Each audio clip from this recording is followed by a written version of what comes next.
to save the future, he had to kill his own reflection. The thought flashed through Sergeant Thorne's mind as his combat knife sparked against the vibroblade held by the man standing opposite him. The enemy wore his face, not the weathered, scarred visage Thorne saw in the mirror every morning, but the face of his youth, smooth, arrogant, and terrifyingly fast. This was the Mirror Cabal's masterpiece, a clone in his prime, an apex predator engineered to replace the original.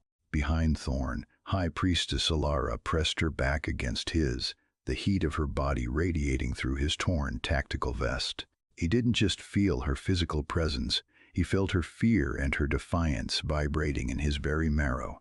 It was the side effect of the forbidden rite that had saved him, a telepathic tether that turned two souls into a singular force of nature. The clone lunged, a blur of motion that defied standard biology. Thorne parried, gritting his teeth as the impact rattled his bones. He was slower, older, but he had something the duplicate lacked, the desperate, burning need to keep the woman behind him breathing. But 48 hours ago, the only thing burning was the sterile, recycled air of the Galactic Council. The diplomatic summit on the Zenith Spire was supposed to be a formality. Thorne stood at the edge of the grand atrium, feeling suffocated by the stiff collar of his dress uniform. He was a death worlder in a room full of soft, high-gravity politicians, a relic of a time when peace wasn't an option. He watched Alara from across the room. She was luminous, her voice a calm melody amidst the squabbling delegates.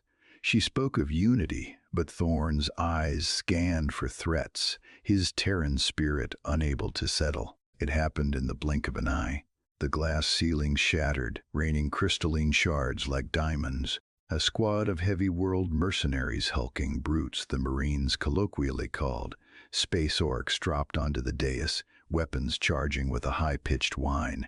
The security detail froze, overwhelmed by the sudden violence. But old soldiers don't fade away. They stand when others run.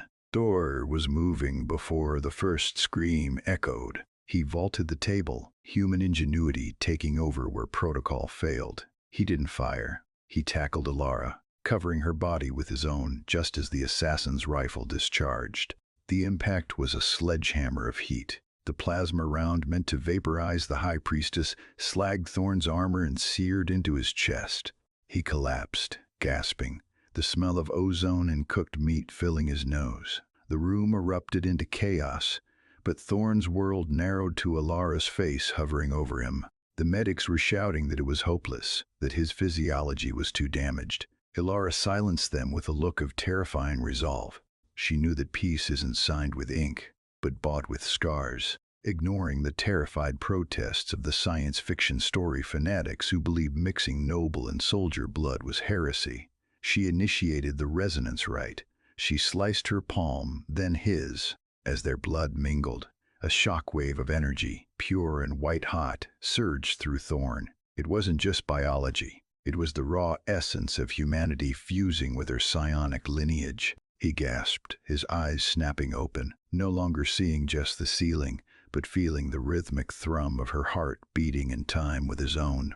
A bond forged in plasma fire and forbidden blood had just been born, and it was the only thing standing between the galaxy and total annihilation. The connection between them flared, hot and blinding, snapping Thorne back to the lethal reality of Station Omen. The clone didn't just move, he flowed like mercury, his strikes calculated by an algorithm of violence that no standard human ingenuity could predict. Thorne blocked a blow that numbed his entire arm, the sheer kinetic force driving him to one knee. This was the terrifying potential of an uninhibited apex predator humanity, stripped of its conscience and engineered for slaughter.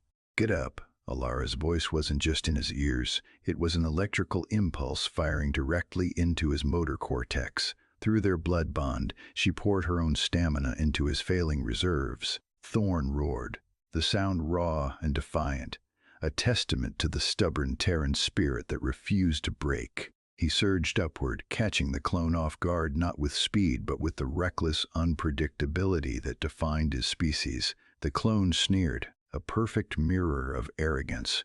"You are obsolete, old man." Thorne spat blood. "Maybe, but I'm not alone." Alara didn't need a weapon. She was the weapon. Focusing the resonance of their shared trauma, she unleashed a psychic shockwave that slammed into the clone's mind. It wasn't enough to kill, but it was enough to make the younger version of Thorn hesitate for a microsecond. That fraction of time was all Thorn needed.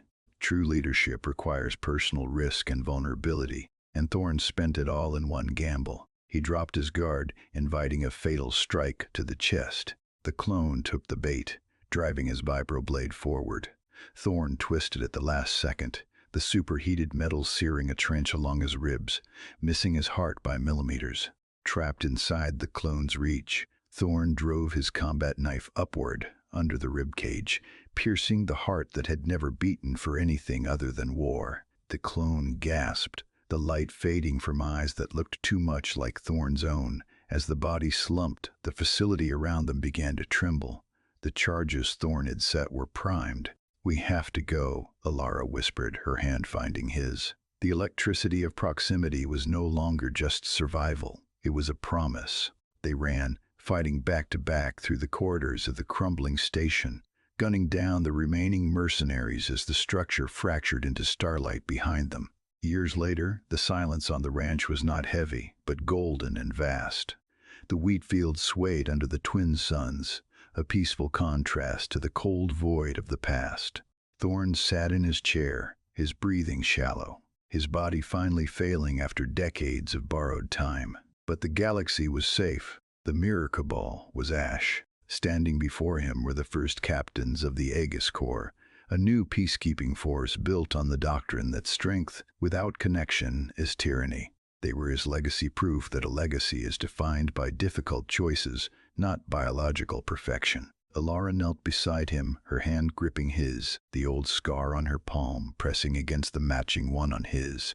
The resonant blood transfusion that had once saved him now hummed with a gentle, final lullaby. She didn't weep. They had stolen decades from fate. "It's time to rest, Sergeant," she said softly. Thorn looked at the horizon, then at her. He didn't see the end. He saw the future. He had killed his own reflection to save. He closed his eyes, content in the knowledge that while bodies perish, the HFY spirit, that indomitable will to protect, would outlast the stars themselves.